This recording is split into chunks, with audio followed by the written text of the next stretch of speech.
Well, good afternoon, friends. Good afternoon. Hope you're doing well today in this wonderful, almost the end of October already.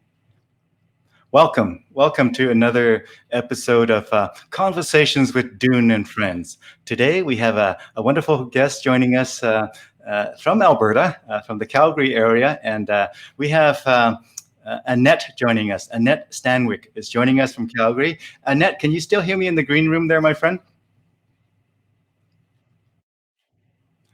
Wonderful. You can hear me? Great.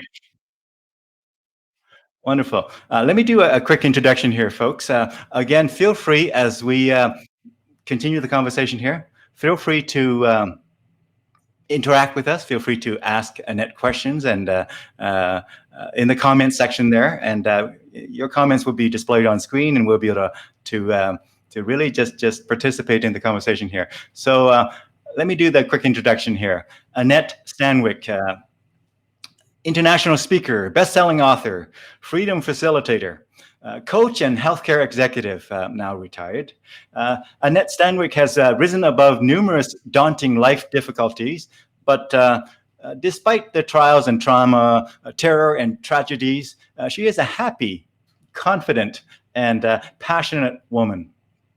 Born and raised on a farm and a ranch in Idaho, with a background in nursing and decades of experience as a healthcare executive, she easily relates to people in all levels of society. She tells stories and applies principles that inspire, encourage, and uplift, and regardless of your background or situation.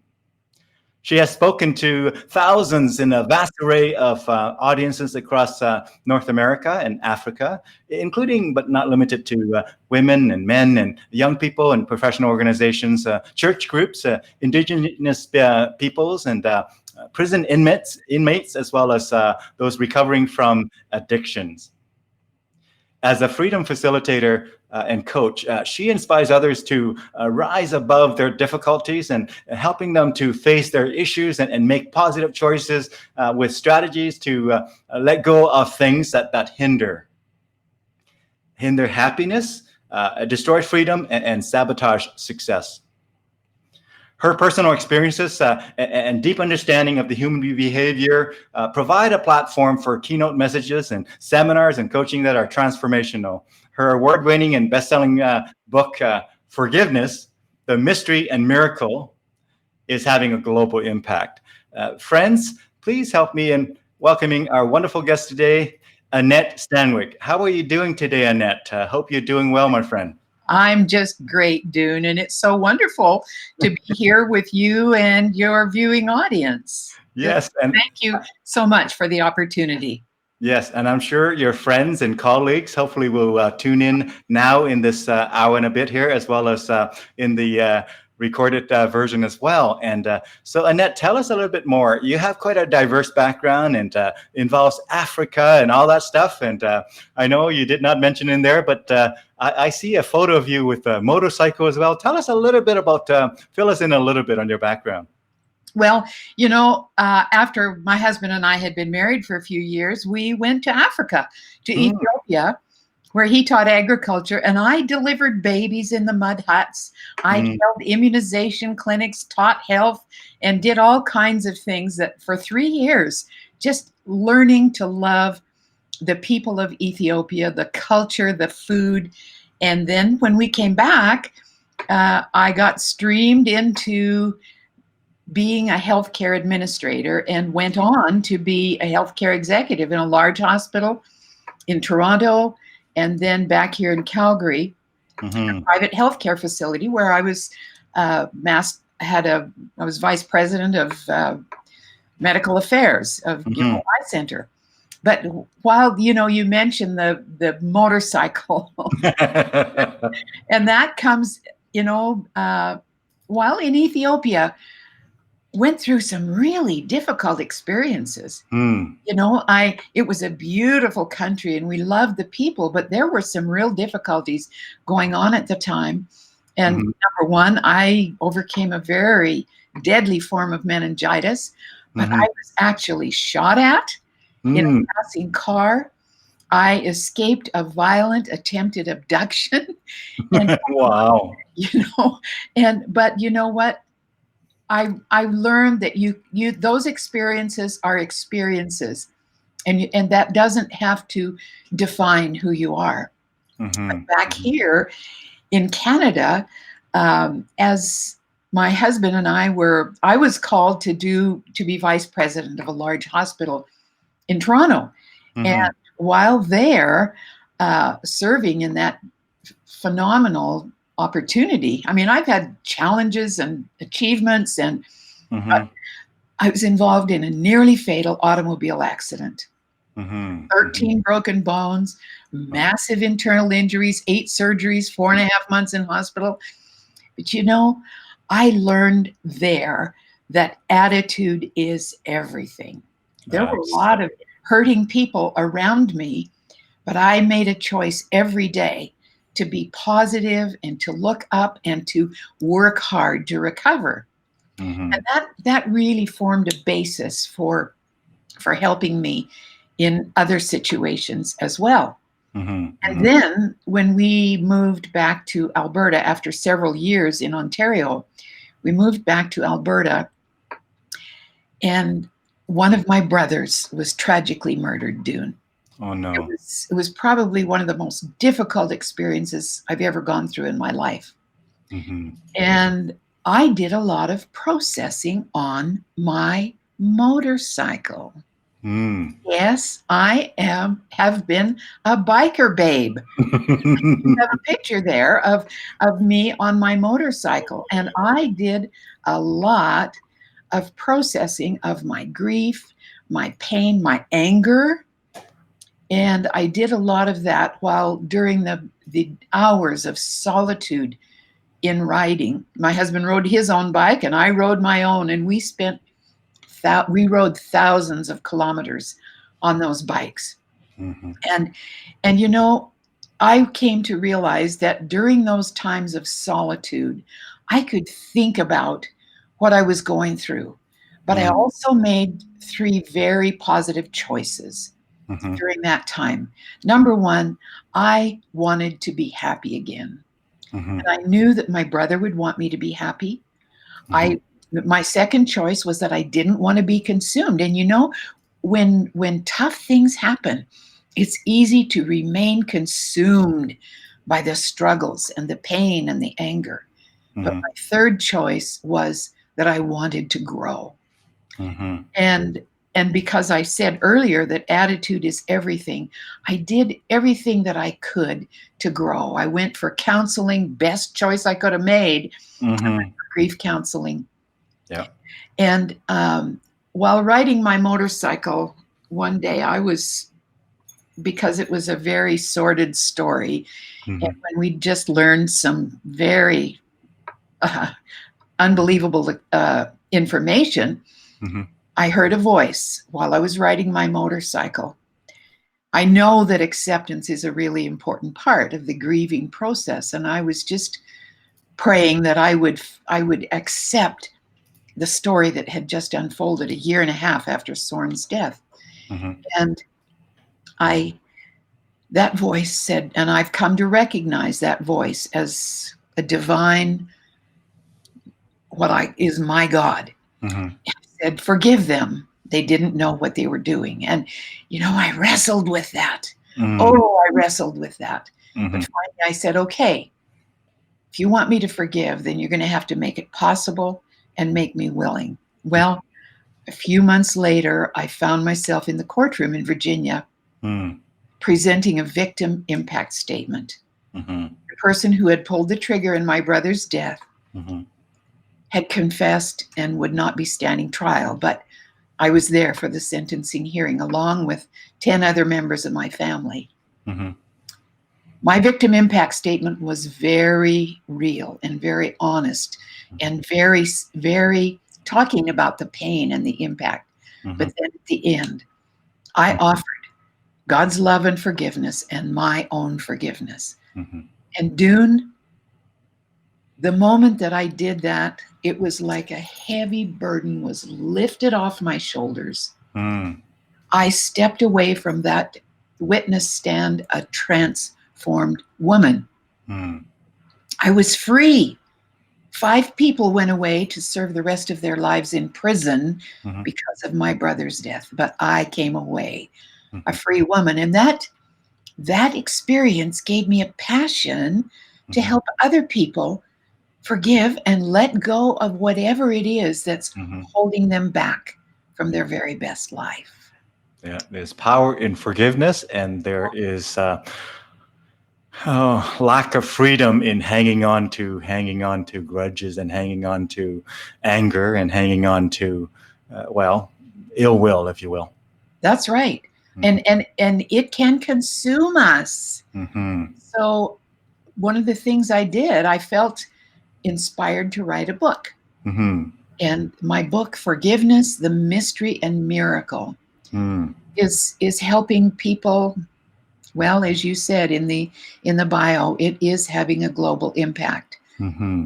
There is my book, and it chronicles that story, but it also addresses forgiveness in a lot of different situations Mm-hmm. that that impact others in their lives. It's Mm-hmm. really a multi-generational issue. And you know, everywhere we look, we see hurting people. We live in a fragmented and disconnected world, and everywhere we look, we see people that are hurting, and they don't know how to let go of the hurts that are holding them back and keeping them tied up in chains. Mm-hmm. And so my book has a process through it. It's not, there's the story, but there's also a personal application for the reader, and then some questions of exploration that help the reader process their own pain. That's wonderful. You know, the whole. I mean, I am so much into this idea that when we forgive, we're not just forgiving the people that we're forgiving, where we're actually giving ourselves, essentially taking our life back, if you will. And your story that you've just outlined there is a great example of how, had you not forgiven, you might have been just kind of in that spiral of emotional turmoil for a long time, perhaps.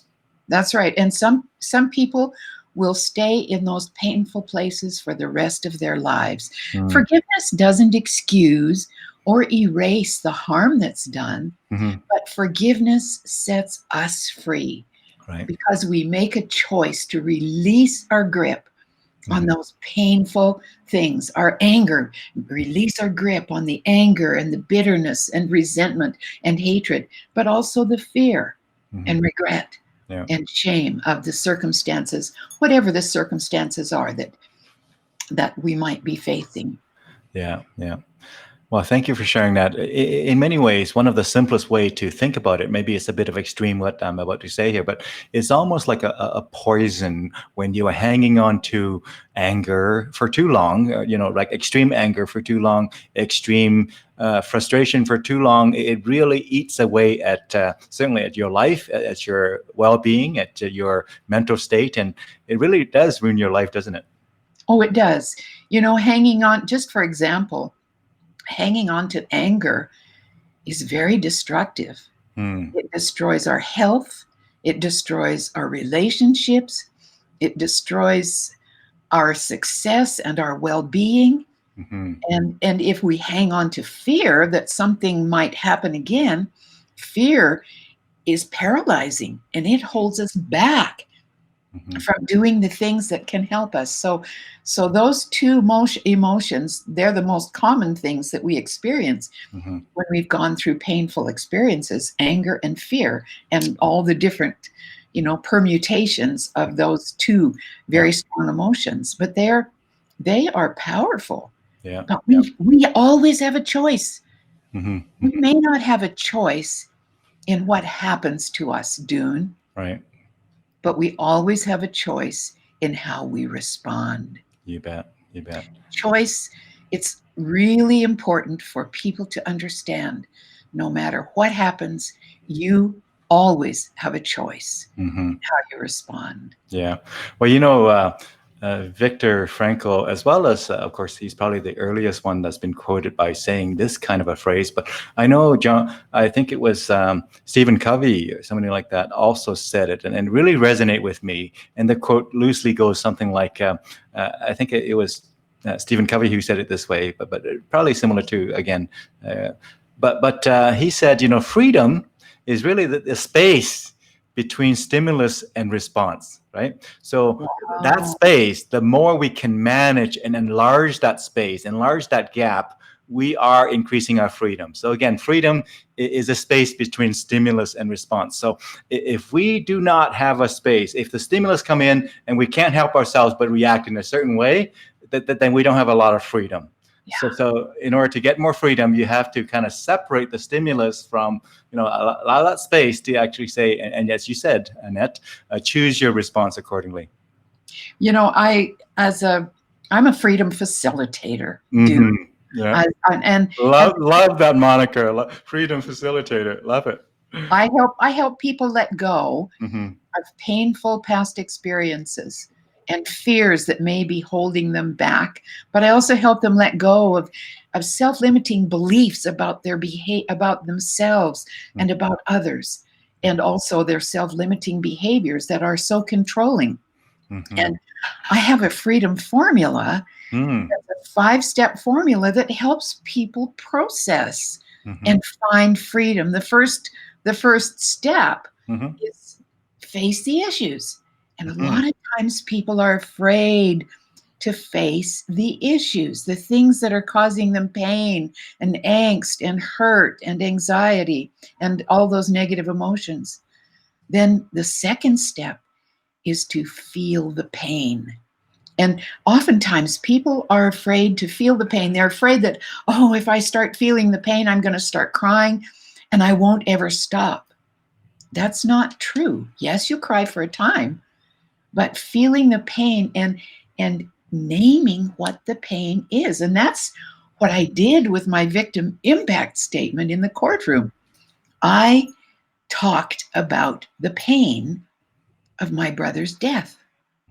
The third step is to make positive choices. We all, remember I said, we all have choices. No matter what happens to us, we always have choices. And so think of some positive choices. Go and get some help. Read a book. Talk to some friends. Talk to some professionals. There's a whole list of positive choices that we can make that can help us overcome. The fourth step is to let go of the hurt. And we can wrap chains around us. We can lock ourselves in handcuffs. We can be prisoners in our own mind, those things that are holding us back. But if we make a choice to release our grip, make a choice to release our grip on those things that are holding us back, it's amazing what that can do. And once we've made a positive choice, make a positive choice that you want to heal, that you want to be better, that you want to grow. You don't want to stay stuck, because it's so easy to stay stuck. Letting go, releasing your grip. And then the fifth step is to feel the freedom. And some people have to actually give themselves permission to feel the freedom, Dune. Because they feel they need to be, if they feel the need to be victimized and to stay in that story of victimhood. And I'm not criticizing or judging anyone who is there in that place, but I just want people to know that regardless of the circumstances, regardless of the painful stories you've been through, and I know there are a lot of them out there, you still can be free. You still can be happy. You don't have to be happy about what happened. I'll never be happy that my brother died and that he was murdered, but I choose happiness.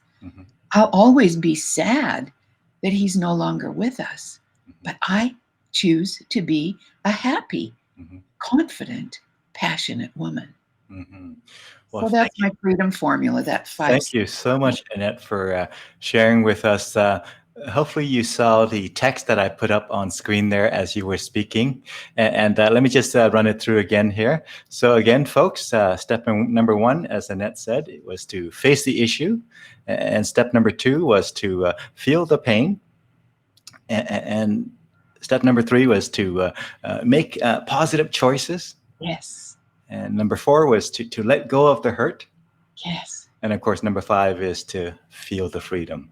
All of this really reminds me of this thing that I've learned long ago, and this concept of displacement.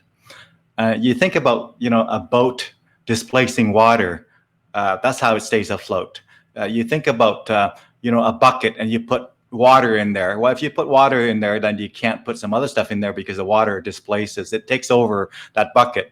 Yes. So we have to be mindful that we displace some bad stuff, push it out by filling our mind and hearts and soul with things that are positive, things that we want, right? Because if you fill your life and your mind with things that you want, our brain will not have time or space or energy for things that really you don't want. So in other words, be pulled towards something, and then the other stuff would just fall off because you are focused on something else, right? You're absolutely right. And number 1, I thank you for putting up those steps in the freedom formula, Dune. But what you are saying is so right on.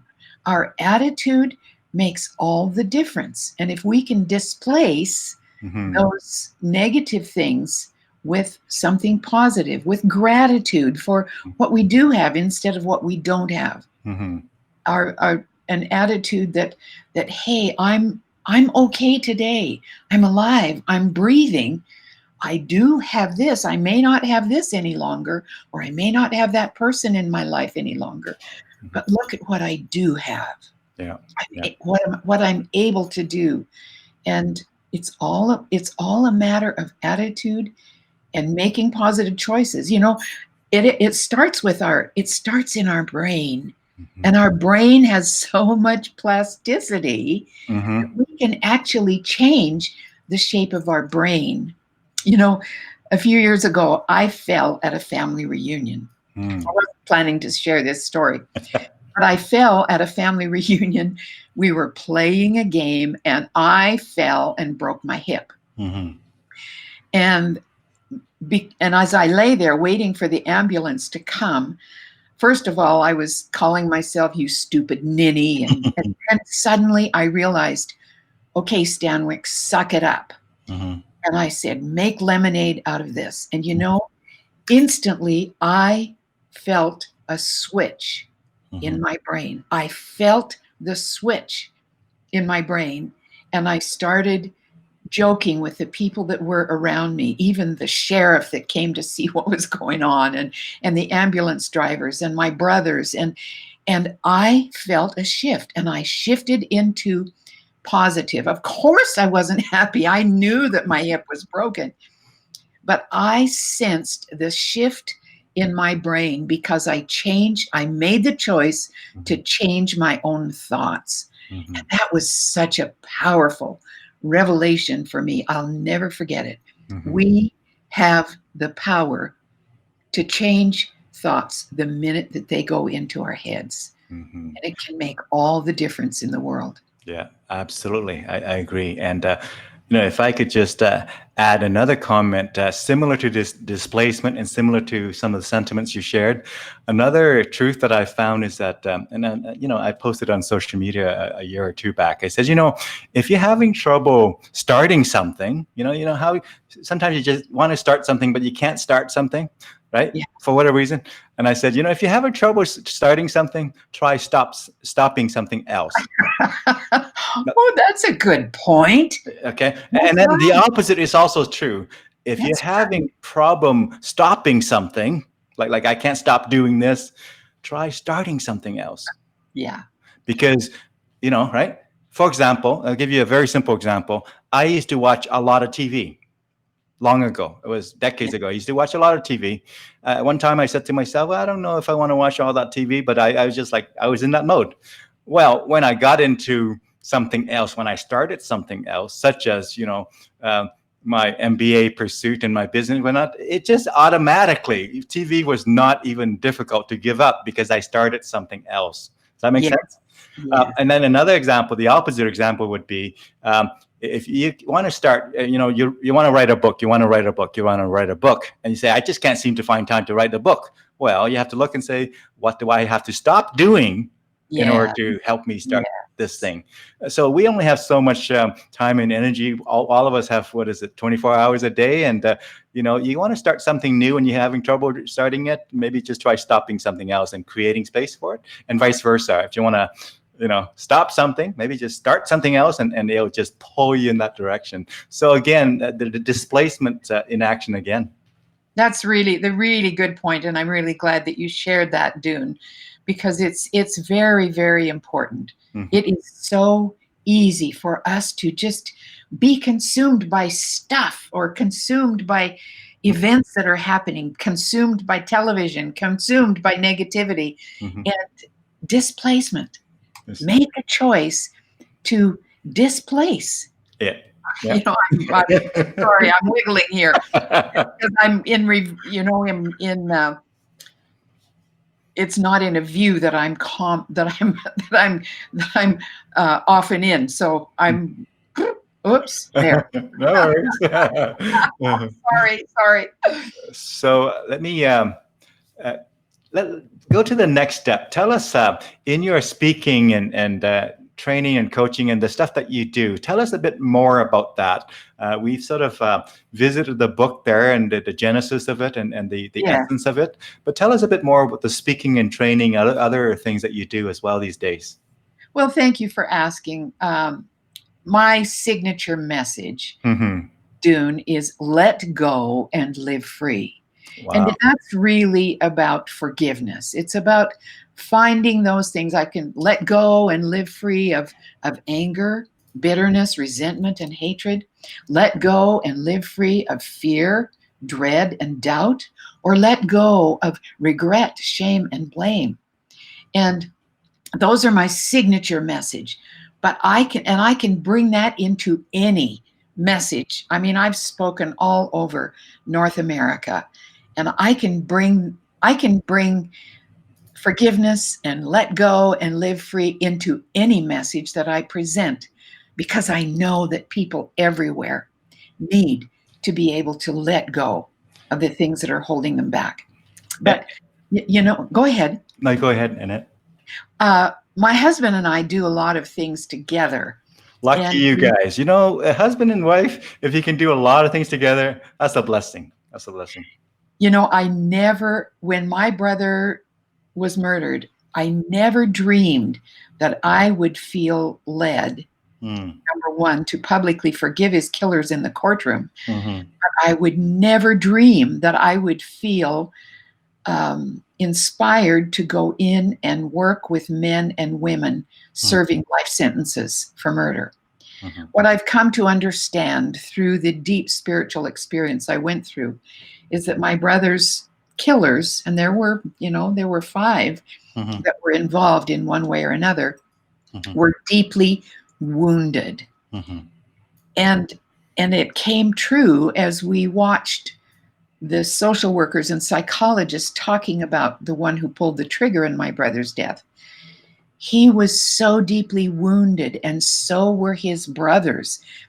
And so it made me long to help those people that are doing hideous things to let go of the pain, their woundedness.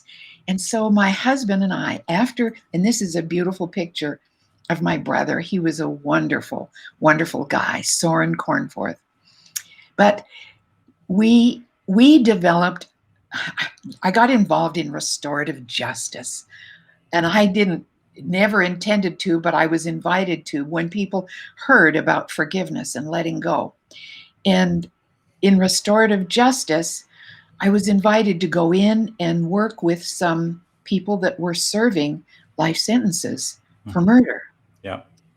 And when I started, and then my husband got involved with me, and we developed a seminar called the IOU seminar. Inward, a journey inward, outward, and upward. And it's a journey of healing. And you know, what we've learned is that 80 to 90% of these people that have committed horrible, hideous crimes are deeply wounded. 80 to 90% of them have been abused, abandoned, neglected. They've come from violent homes. They've been taught to hate, and the list goes on. But they've not been able to heal from those experiences. And so in our 2-day seminar, the IOU seminar, we help them face those issues. And they open up and tell us those stories, and we help them heal. But you know, at the end, by the end, we are seeing absolute transformation happening right before my eyes. When they realize we're not there to criticize or judge them. And by the way, we never diminish what they've done, never, or trivialize, never. But we don't judge or criticize them. We're there to help them heal. And by the end, Dune, they are actually pouring out their hearts of remorse, regret, and shame. And together, we are healing. Together, we're healing. That's a restorative justice process. Together, we were healing. But by the end, they are saying, oh, I don't ever, ever, ever want to hurt another human being. You know, to date, Clay and I, my husband and I, have worked with more than 250 inmates serving life sentences for murder and other violent crimes. Wow, that is fantastic and honorable, and so helpful to our society and our humanity. Thank you to you and Clay for doing that, Annette. Well, thank you, Dune. We always come away feeling so privileged that they are willing to open up and tell us things that they've never told another living soul. You know, some of the stuff that they tell us, you know, we also do work with those that are recovering from addiction, incarceration, and sexual exploitation in an addiction recovery center. It's phenomenal privilege to work with these women that are recovering from addiction in the Narrow Road home in High River. We go there once a month, and we spend an entire day. The morning is a group situation where they're all around in the living room, and we have wonderful discussions with them. We have activities and visual aids. We make it a very interesting healing experience. And we see things happening right before us. But then in the afternoon, we coach these women one-on-one, usually anywhere from 5 to 7 women in an afternoon. We're exhausted by the end of the day because it's been quite an experience, but so rewarding. Yeah. Now, hearing your stories and your journey, for whatever reason, reminds me of this song. I don't know if you know this song, but it's a song called "Break It to Them Gently." Have you? Does that ring a bell? It does. I haven't heard it for a long time, Dune. Yeah. Break It to Me Gently. I need to look it up. Yeah, for some reason. I'm just going to cite the lyrics here. I just happen to have it on my other browsers here. And so it goes, break it to them gently. Break it to them gently when you tell my mom and dad. When you see my baby. Remember that song? Yes. I when I remember last time I heard it, I was like crying, because the thing is, there's a lot of people who would commit different things, and it's like a no return kind of place, and the part of me that there's a part of me that feels really sorry for them and the families that they're in, and the situation they created for themselves, whatever their backgrounds were. And that song really, really resonated, and really hit hard with that particular situation there. Thank you so much for sharing that. I'm gonna look up that song and get. And while you say that, break it to me gently. You know, I've had what a privilege to serve as a surrogate victim in a surrogate victim offender mediation, where I sit in the place of the families that have a loved one that has died as a result of homicide. But the perpetrator wants to apologize. And those came after they read my book. They were convinced they wanted to apologize, but the victims' families wouldn't have anything to do with them. And so I've spent hours. I spent 10 hours with a gentleman just in 2018 in another province who poured out his heart, his story, and then his apology was so deep and meaningful. And now he wants to go and read a letter of apology at the graveside of the person whose life he took. Talk about healing.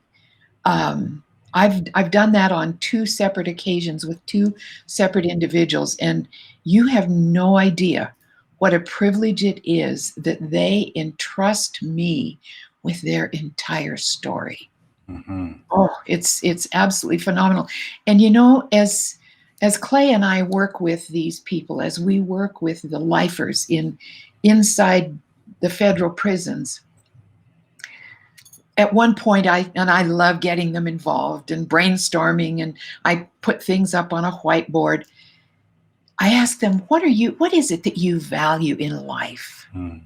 And they start brainstorming and pitching out these things that they value. And I'll never forget once turning around to the guys. It was a group of men, 16 of them in the room. And I looked at them and I had tears in my eyes. And I said, oh, I only wish that the public could hear you. Because the same things that they were calling out as to what they valued are the same things that you and I value. It's just that their lives have gone so wrong and gone off the rails. But down deep inside, many of these people are really wonderful human beings. Just need some help to heal. Of course, there are those who will never come that far, but there are so many that are longing to heal and make a difference and be upstanding human citizens. Yeah, well, I agree. Now, I just wanted to show you. So that's the title, "Break It to Them Gently," a song by Burton Cummings, and it was released back in 78. So 1978 was when. So somehow it's a bit of a country sounding song. Somehow I was just thinking of that, listening to your stories and your sentiments there. I think that song would resonate well with you, with the lyrics there and stories there. Yeah.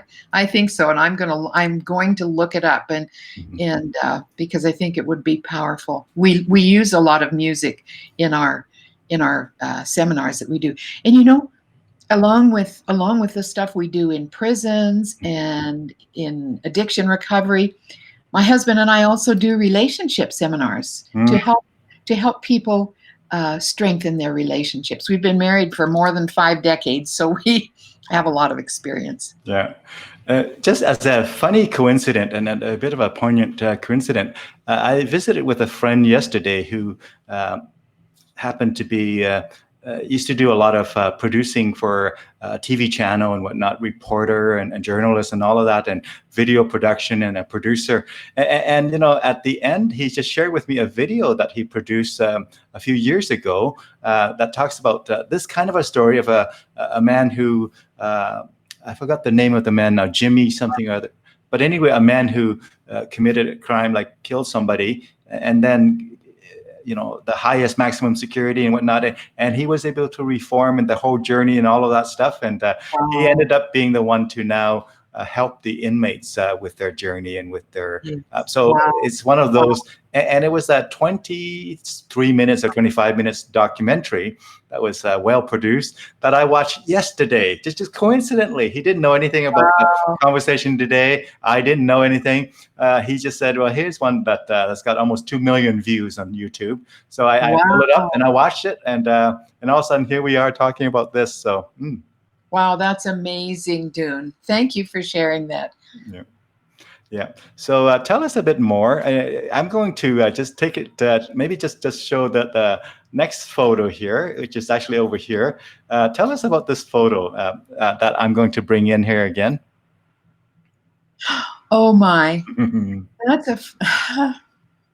that's a photo of my dad. Mm. You know, my dad was really a hero in my life, Dune. Mm. He was an amazing man. He was a farmer rancher, but he also became a state representative in the state of Idaho. Mm-hmm. But he was a man ahead of his time. Mm-hmm.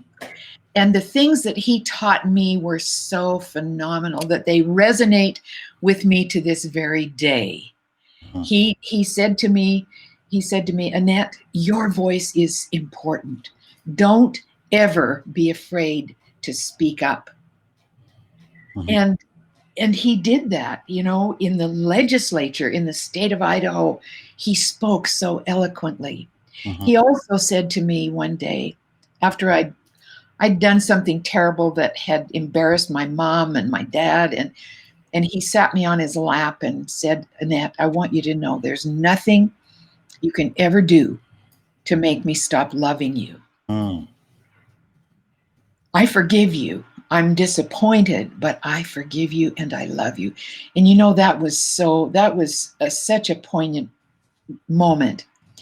He was never afraid to go and visit people that were in pain. Mm. And he would often take me with him to sit with people that were struggling, to sit with people that were grieving, to sit with people who had lost everything in a fire. And you know, I learned from that you can go in and touch people with their pain. Mm-hmm. He also helped me understand, because of what I witnessed in him, mm-hmm. as he was in the Idaho State Legislature, that it's okay to disagree. Mm. Disagreement doesn't mean rejection or you're wrong or you're a terrible person. It just means a differing perspective. Mm-hmm. And you know, while my dad was a state representative in the Idaho legislature, he made it possible for me to be a page in the Senate, in the Idaho State Senate. And so I sat in front of senators day in and day out, running errands for them. And we didn't have cell phones back then. So they would write a note and I'd take it to one of the other senators, or I'd take it across the Capitol building to someone over in the House of Representatives. But I was able to watch debate. I was able to see laws being made. Mm. And one day I went over to watch my dad. Mm. He was presenting a particular piece of legislation, and I was up in the gallery watching him. And he spoke so well. And then one of the other representatives stood up and vehemently disagreed with him. Mm-hmm. But you know, when they finished that morning session, I saw my dad walk over to that person who was disagreeing with him. Mm-hmm. He put his arm around his shoulder, mm-hmm. and together they went off for lunch together. Mm-hmm. What a powerful example he was that stays with me forever. And I think about my dad so often. He died at a very young age, mm-hmm. but due to a heart attack. But the things that he taught me stay with me today.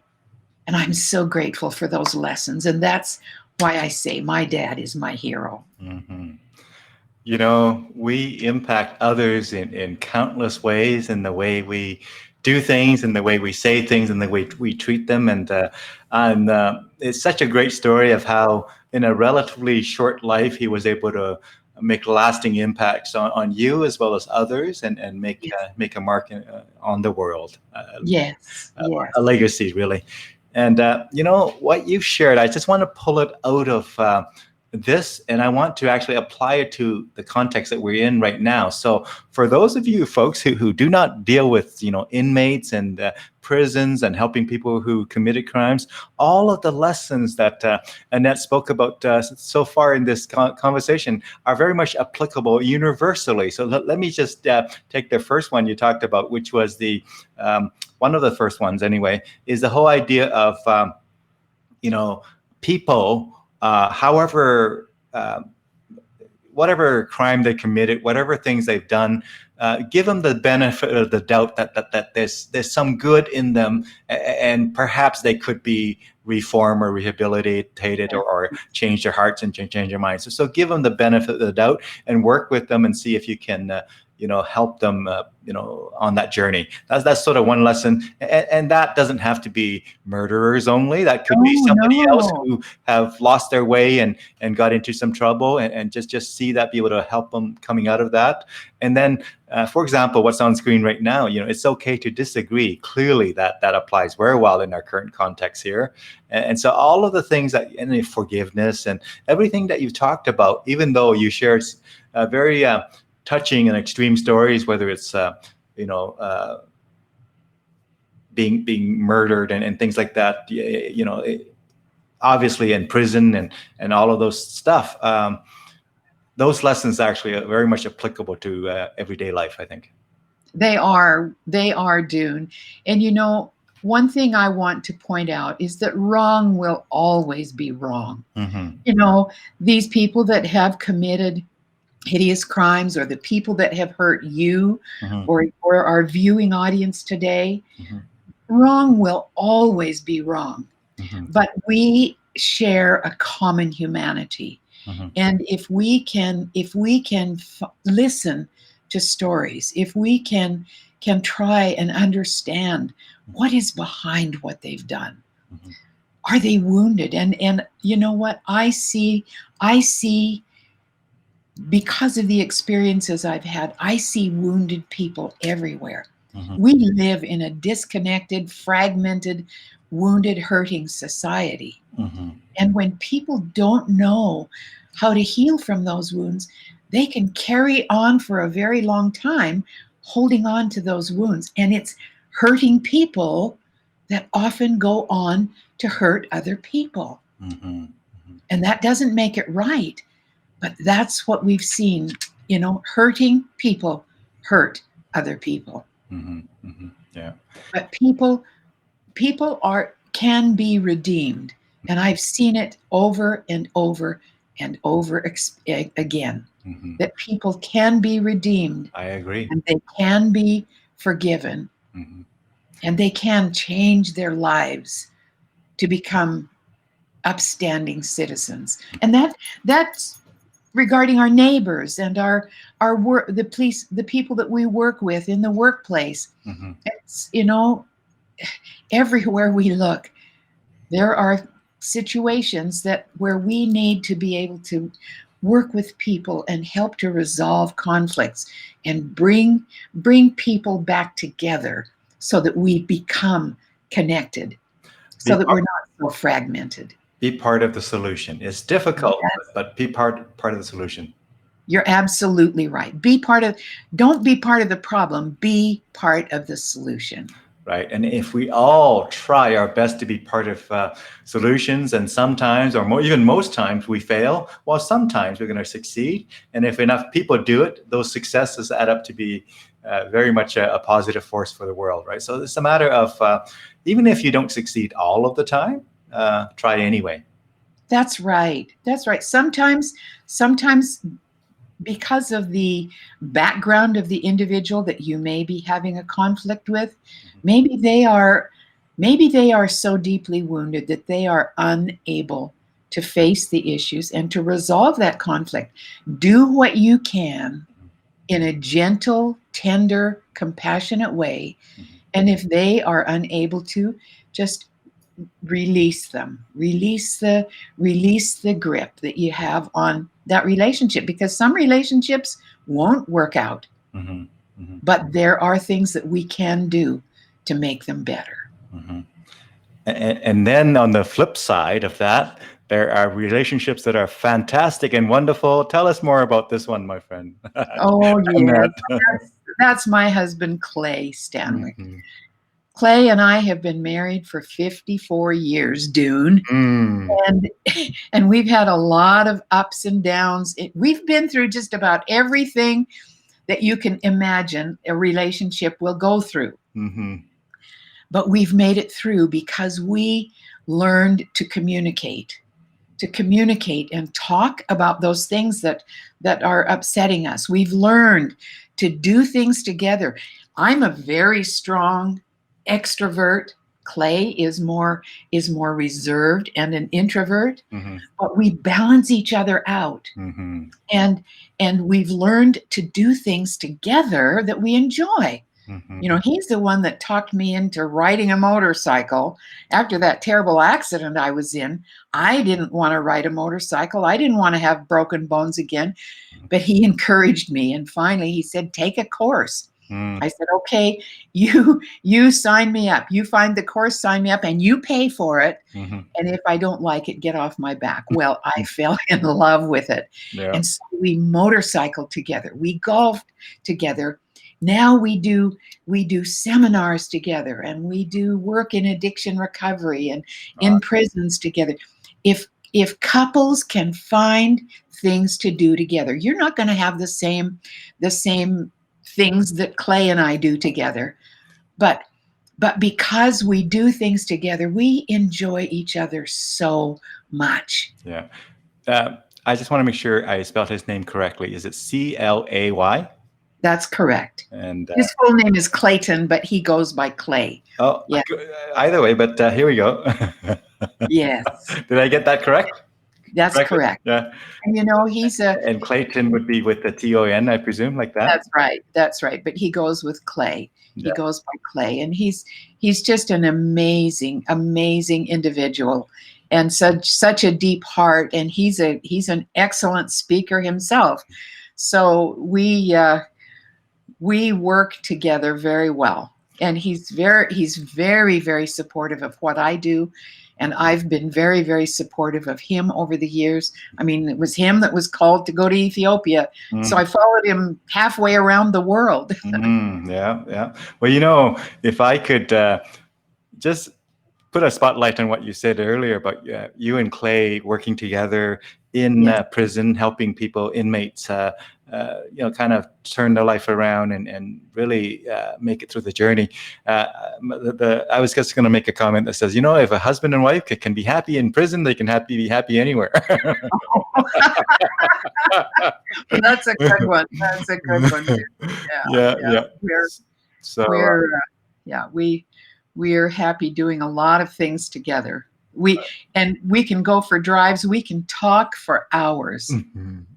We've learned how to resolve conflicts, and we coach other couples. We do a full day couples day away retreat for individual couples, and have had phenomenal experiences with those couples. But we've also done relationship seminars publicly.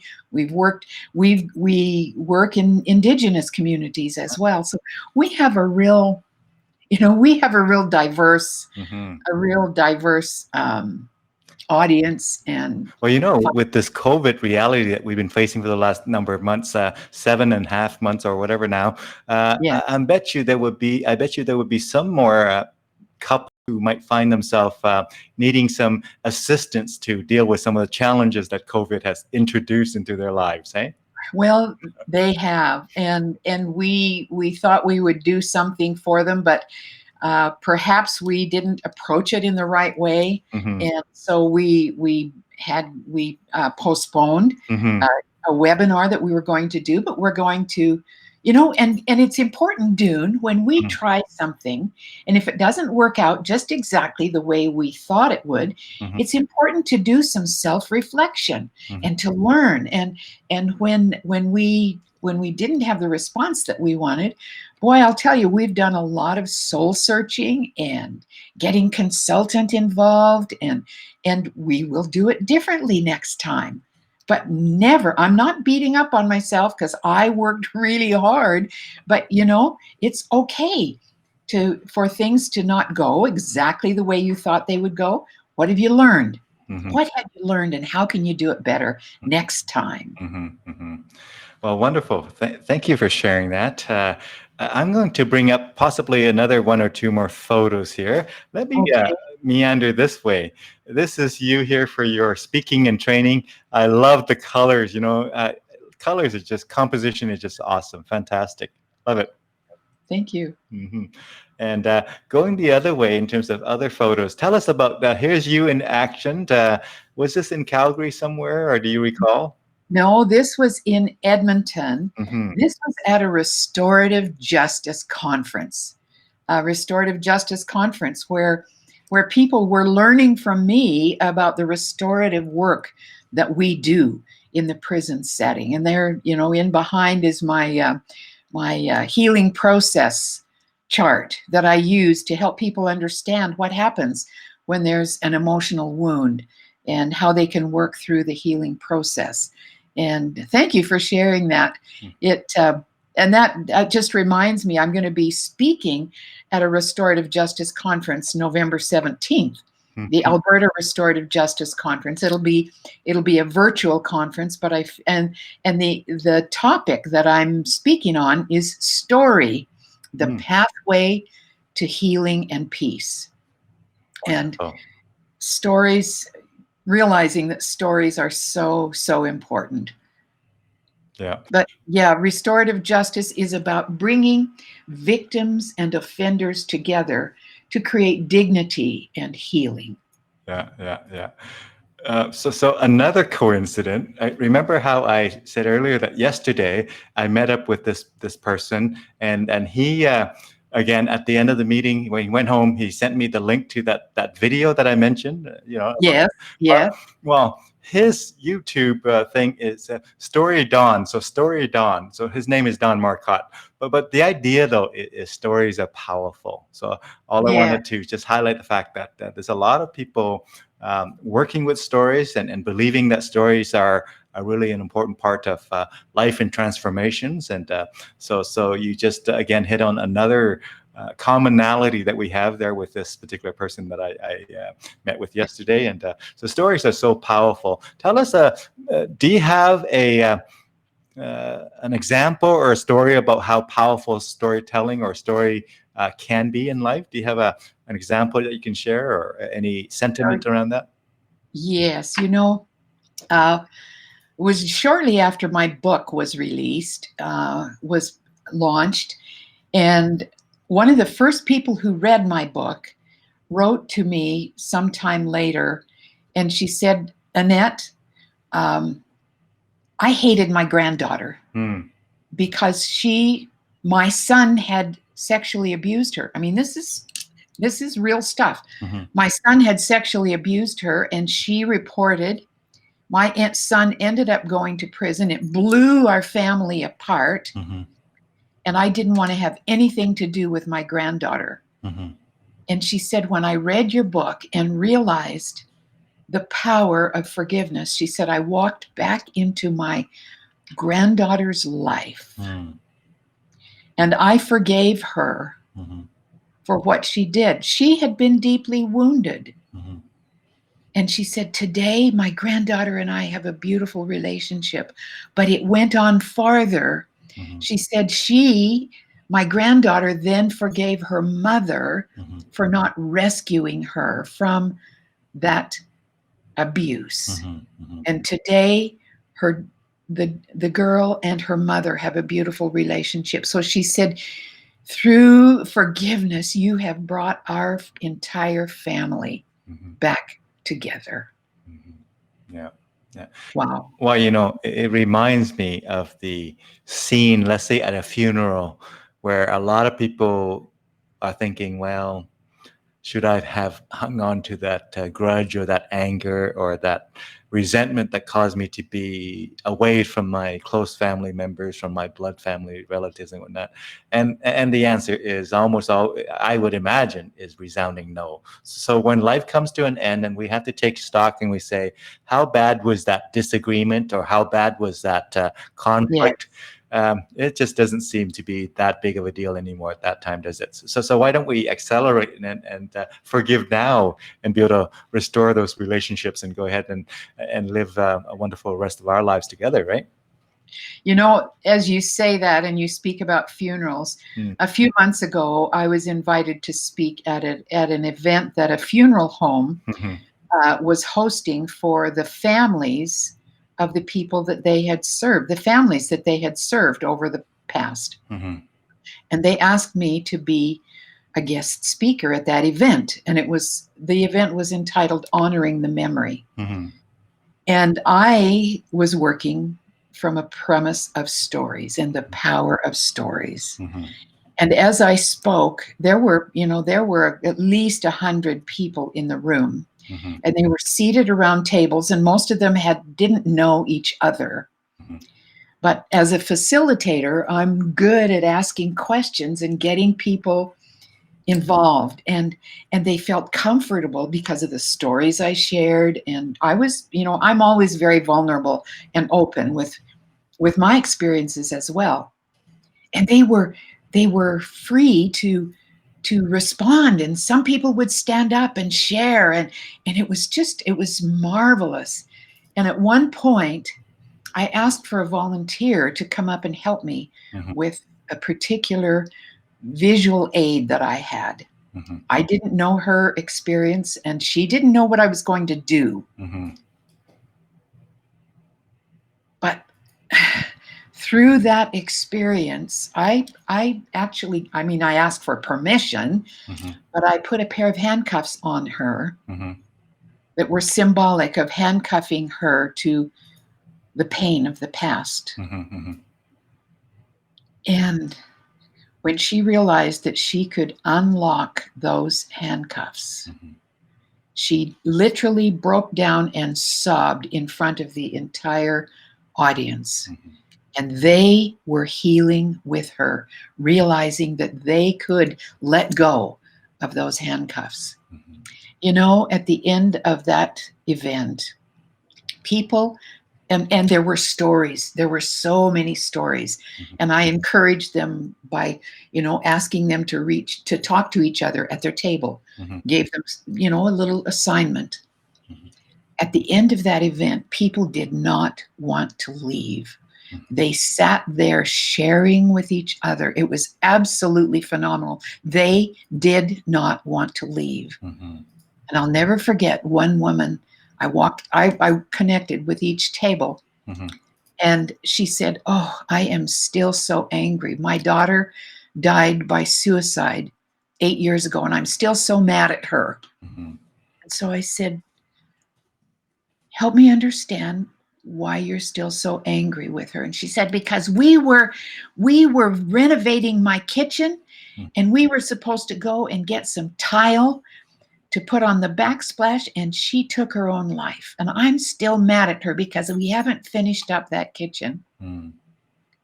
And so I said, "Why don't you go to Home Hardware and pick out some tile Mhm. and put that on the wall in memory of what you and your daughter were doing together?" Mhm. And another woman, a stranger at that table, Mhm. said to her, "I will come with you and we will do it together." Mhm.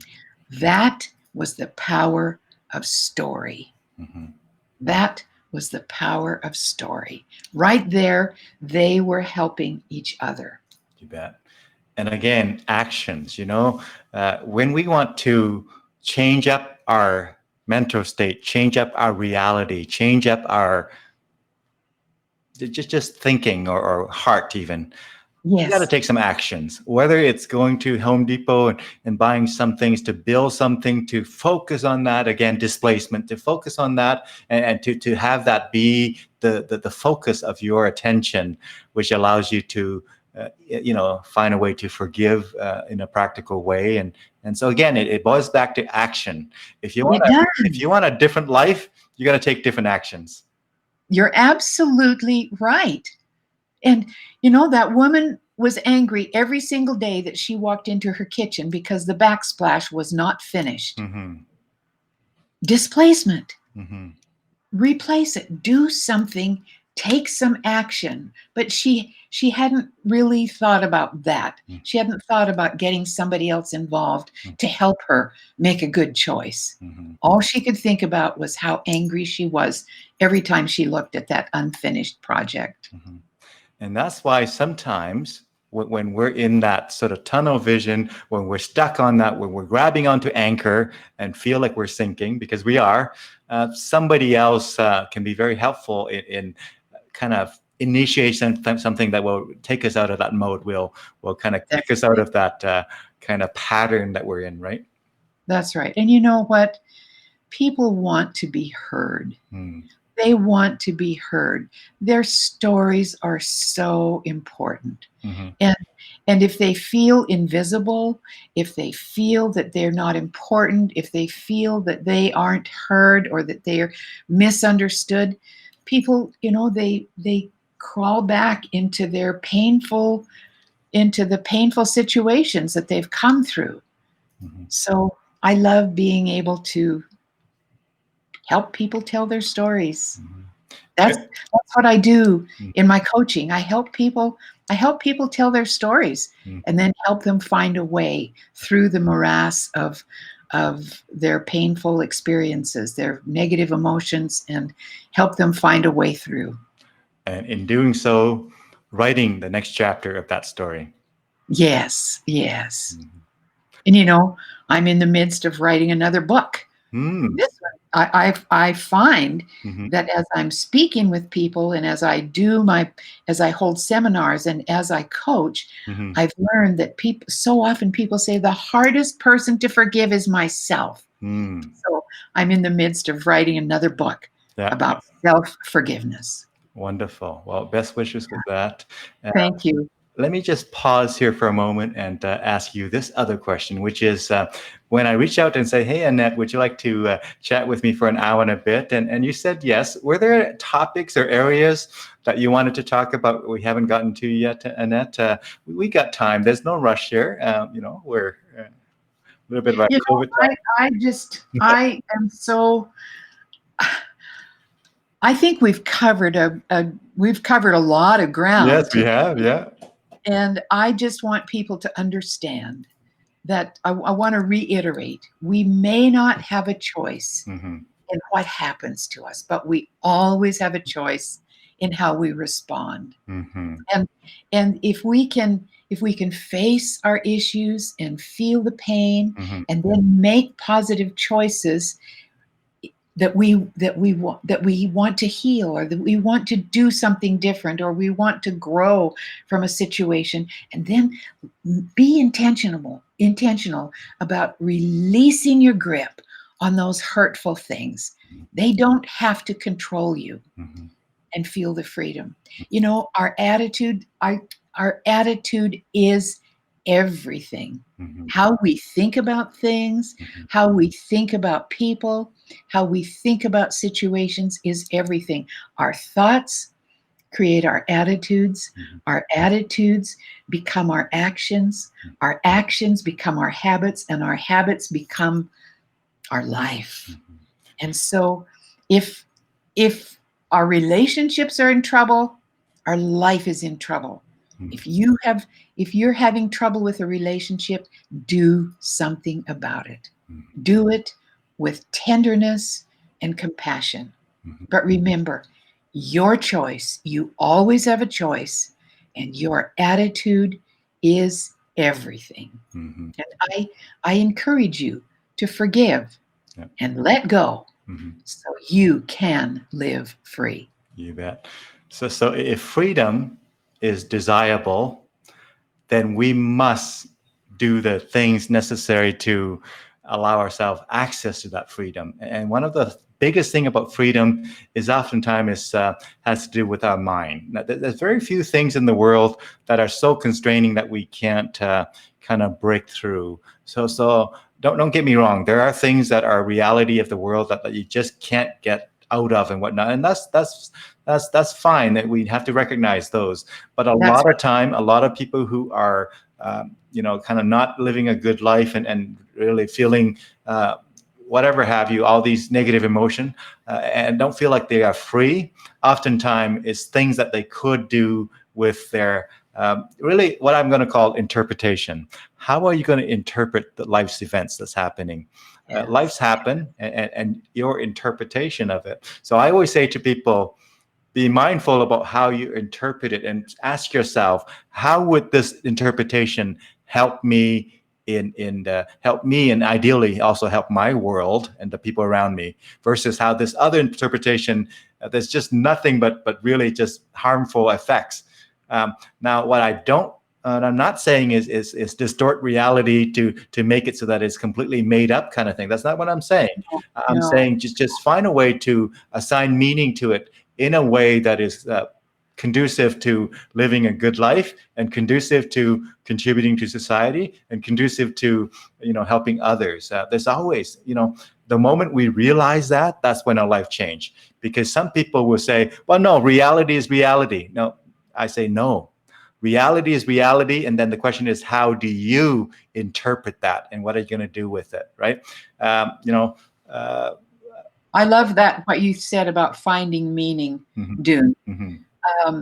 After my brother's death, of course, there's Elizabeth Kubler-Ross talks about the 5 stages of grief. There's there's depression, there's denial and anger and depression and bargaining, and then acceptance. And then there's a 6th stage that someone else has identified, and that is finding meaning. And that can relate to anything that's happening in life. When we've experienced a loss of any kind, it doesn't mean not just loss of life, but it can be, loss of finances, loss of a job, loss of, and we're experiencing a lot of losses right now with COVID.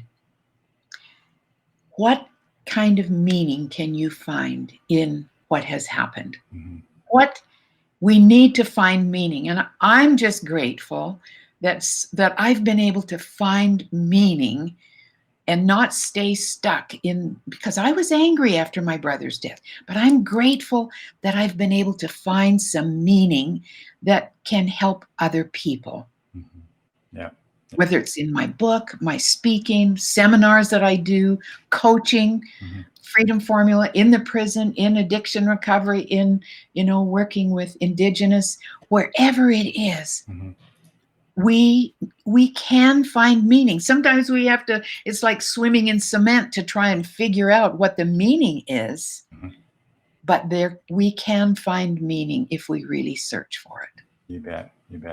So if folks wanted to find out more about you, one of the ways probably is through your website, but there might be social media would be another way. But I'm just going to bring up your website so that people know where it's at. And give me a second to bring that in here. Tell us a little bit about what people might find on your website if they were to go there, Annette. Well, they'll find my website is www.AnnetteStanwick.com. They'll be able to find more about who I am, about the types of audiences I serve, about my coaching, about my book. Well, you know what? And we're find about the presentations I do. Events is not really up to date. They find out about my coaching. They can find out about me as an individual. There's a gallery where they'll find some videos that I've been in, some television interviews that I've been on. There's a blog that we need to revise it because it's not done according to topic, but there's some really good blog conversations there, and then some resources, and then of course how to contact me. You bet. So I invite you to go there And, you know, just to, if there's something that I can do to be of benefit to you or to your audience or to you to in coaching, I'm very confidential. I've because of my background, I have coached people my entire professional career. And I love coaching people. I love sitting with people and helping them find resolution to whatever struggles they're going through. So Absolutely. Well, you know, if you if Annette, need a speaker, yeah, go ahead. if Annette, as well as her husband Clay, if they can be okay by the appropriate authority to be working in the prison system, helping the inmates there in the very challenging situations, she's very aware of sensitivity and confidentiality and all those things, right? Absolutely. Absolutely. So you know, I'm thinking, you know, COVID being what it is and what we've seen of it so far, there's going to be a lot of new challenges as well as some new opportunities, but a lot of new challenges that we have not seen for a long time. It is a bit of a world changer. It's a bit of a game changer. It's a bit of a evolution that's probably never going to go back to exactly the way it was on March 9th or whatever. We're not going to all of a sudden hit the reset and things would be back exactly the way it was. So I think, you know, folks who find themselves challenged in this very uncertain times and very difficult times, and if you need to reach out for assistance and help, do go ahead and do that. You know, friends and families and professionals, and if you have a group of people, let's say you have an organization that are experiencing that, then perhaps also reach out to folks like Annette who can help you with navigating that journey there. And I can coach. I can coach you on Zoom, so we don't have to meet one-on-one. In fact, the Zoom coaching events that I do, they've been very, very well received. And I can do presentations via Zoom. Clay and I can do stuff via Zoom. So we've and those are some of the positives that have come as a result of COVID. I mean, we had to pivot. We had to pivot. And so we encourage people to pivot, find other ways of doing what you do. Some things work and some things don't. And so you learn from your experiences and try something else. Yeah, you bet. So thank you for sharing all of that. And no rush, but I would like to hand the wheel over to you in just a moment here to take us home, summarizing, concluding, whatever you wanted to do to kind of wrap up. But before we do that, I just want to say thanks to our viewers who have tuned in live here in the live broadcast, and as well as thanks to those who watch in the recorded version here on Facebook, and we'll also upload it to YouTube as well. But thank you so much, Annette, for taking the time to share your insights and stories and wisdom and journey with us here. And as we round the corner on wrapping this up here, I'm going to just turn it over to you. And when we're done, if you can hang around in the green room for a minute or two, I'll give you a high five in there after the broadcast finishes. But take us away, my friend. To just conclude, however long, no rush on my part. Well, I just want everyone to know that your struggles are important. The situations that you go through are creating the stress or the struggle or the pain in your life. And what you are going through, yes, I've been through a lot of difficult stuff and I've made it through, and I'm happy and confident and passionate about what I do. Don't ever feel that you have to compare your life to my life. Oh, what I've gone through isn't as difficult as Annette. Don't do that. Your story, your difficulty, your pain is what you are experiencing. And you have every right to be happy. Always remember that no matter what it is that has happened in life, you can make choices. And your choices are so important. Your I will forever be grateful that something meaningful has come as a result of the experiences that I've been through, because I can tell my stories, but I've been able to rise above them. And I believe that you too can rise above the difficulties you've experienced. Believe in yourself.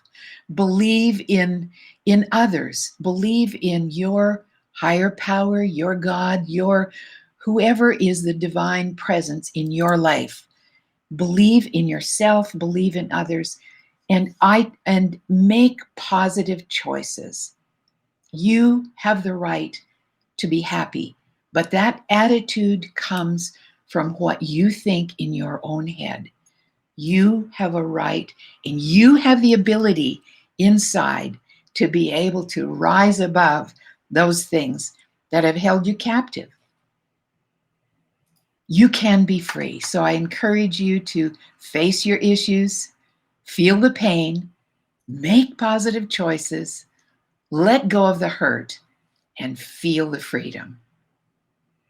Thank you so much for being with us today. Thank you for listening.